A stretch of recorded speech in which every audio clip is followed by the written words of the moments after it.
So guys, in today's lecture we're going to see about 1980 UPSC history questions. So because as I said earlier, the only thing that is can't be changed is history. So that is why we give a lot of emphasis and importance for history alone. Okay, so like even though if you're not able to like revise all the like old question papers regarding to economy or any other environment science, you're not going to get a lot of questions from that. But only thing is history is never going to change, and that is why I emphasize a lot to study more about the previous year question papers on history MCQs. Okay, so guys, let's get started. So the first question is, who is regarded as the greatest lawgiver of ancient India? So you know that Megasthenes is associated with Chandragupta Maurya and Panini and Manu Kautilya. Okay, so you would be like familiar with all the names, and yeah, and the answer here for the question is the greatest lawgiver is Manu. Okay, so like Manu's author who wrote Manu Smriti, so it is an ancient legal text. So this book contains a lot of Dharma Shastras. Dharma Shastras means way of life. Okay, so like it was one of the first Sanskrit texts translated during the British rule of India.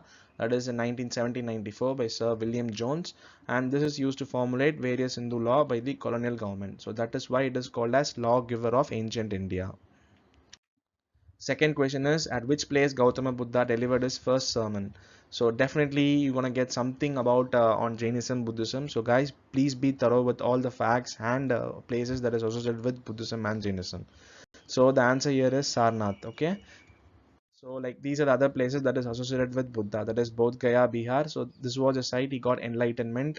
And Sarnath, as I told, it is like the place of its first sermon. And Kushinagar, so it is a site of Buddha's Paranibbana. So can you tell me what is Paranibbana? So if you know the answer, just do comment in the comment box. And Lumbini, this is the place where he was born. And the third question is, who was the founder of Servants of Indian Society? So like this question might have been repeated like 3 to 4 times. So such the importance of this question. Okay. So even though if you are preparing for a modern history, you might have slipped this kinds of simple fact-based question. Okay. So answer here is G.K. Gokhale.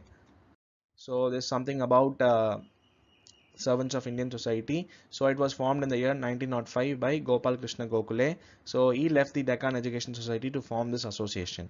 And along with them, there were like other members. Just do remember these names. Dravid was there, Deodar was there, and Anand Patwardhan. So these were the people that were like linked with Servants of India Society. Sometimes even these names can arise in your options also. So please be familiar with these names. At least if you're able to recall one or two names, you can eliminate two options, and that gives you an edge than the others. Okay, so that is the reason why we promote reading the extra things. Okay, and the society organized many campaigns to promote education, sanitation, healthcare, fight against social evils of untouchability. So like all the basic things, so like all the things that were like condemned were like put to oppression also. So the next thing is Sokka Era commenced from. So like these are the questions like that you need to remember like all the important facts, because you can't guess anything from this unless you have read it. You have no way of answering these questions and all. Okay. So like we'll study about Sokka Era. So guys, in the ancient times or in the like pre-independence time, like to devise a calendar, you needed two things. One is you need any astronomical events. Okay, astronomical events or any historical events. Okay, so like so in the previous years, like Indians devised their calendar based upon any historical event. Okay, so for example, if you take like there are like two kings. Okay, the one is Sakya king and other was Vikrama king. Okay, so these were the two important historical kings that were present in the earlier days of Indian history. Okay, so like Indians, we took off the two kings, that is Saka and Vikramaditya king. So based upon the two king, they devised two eras, that is Saka era and Vikrama era. So like Saka, like the Saka or Salivana era, now used throughout India, is the most important of all. So it has not only been used in many Indian inscription, but is also in ancient Sanskrit. Okay, so like the year is like 78 AD. You can read more about here. So since we have a lot of questions coming up, so we don't want to discuss too much here. Okay, so guys, just pause the video and just do read about the Saka era. Okay.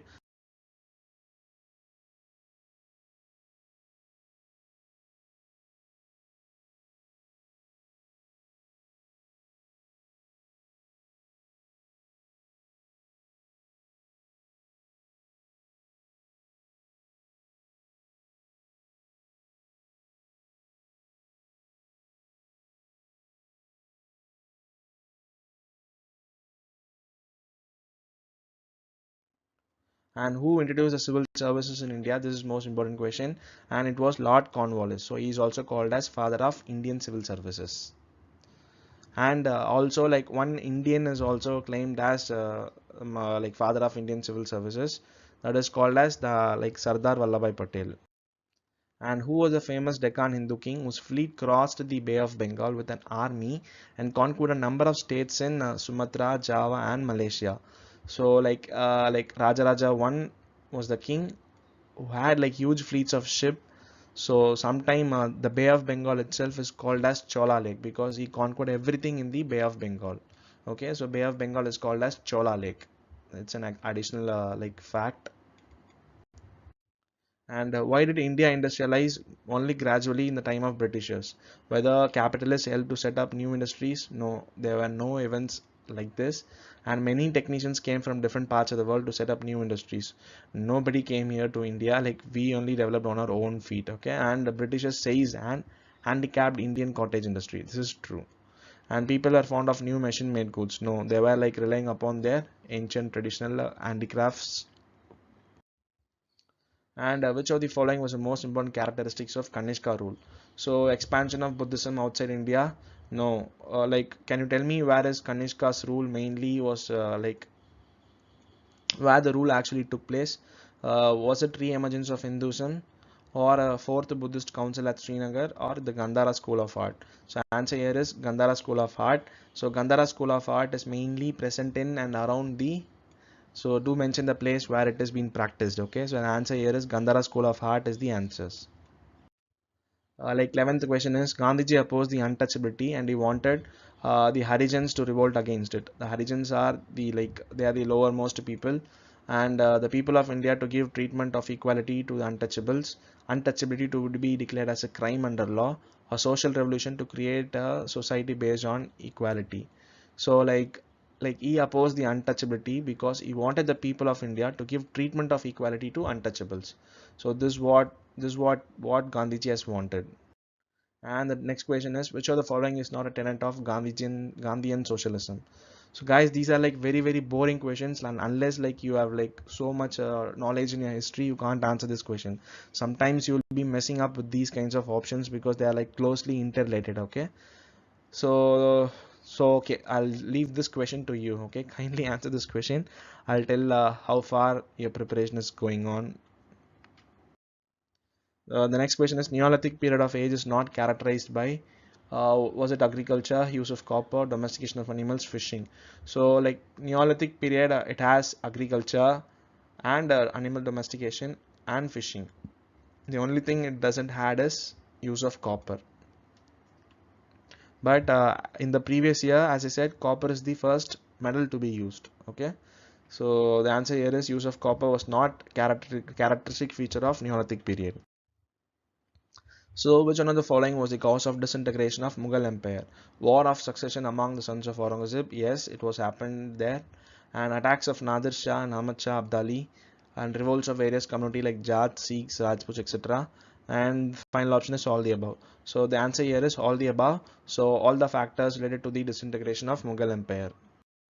So idol worship was started in. So can you able to relate last question last year, like that is in 1979, they had a question, idol worship was condemned in which period? Okay, so like the similar question. Okay, so see, they have been like interlinked very much close. So it was started in the year Gupta period. Okay, and which of the following was the main features of policy of dual government of British rulers in India?